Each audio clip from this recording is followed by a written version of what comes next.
Let me begin by echoing Minister Donnelly's comments regarding the Government's commitment to the development and improvement of women's health services. We know the infrastructure of our maternity hospitals leaves much to be desired.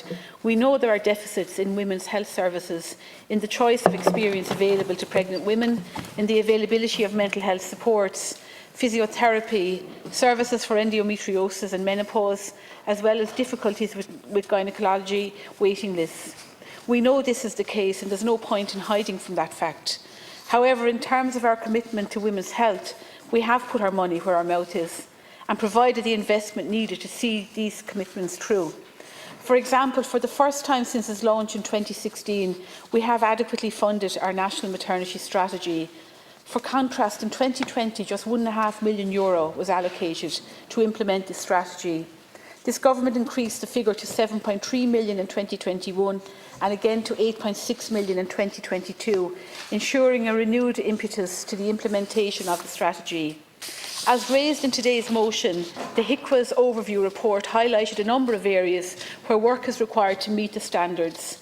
I note in particular the concerns regarding deficiencies in maternity infrastructure.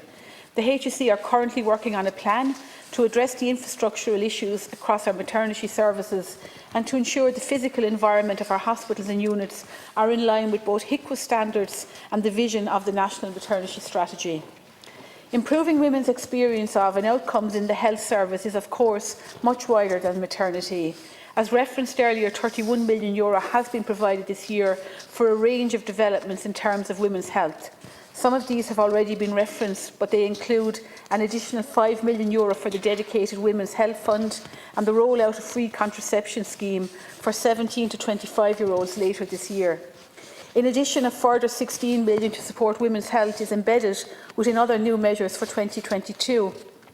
Within the health vote in areas such as cancer, mental health and social inclusion budgets, and I think specifically in relation to mental health, where we now have 19 perinatal mental health midwives in place in every single maternity hospital in the country, and we also have in total 75 staff working in relation to perinatal mental health. I recently visited the Rotunda to meet the team there, and there was 9,800 women presented to the hospital last year to give birth, and 2,000 women actually received and needed the supports of the perinatal mental health team. So a really important initiative.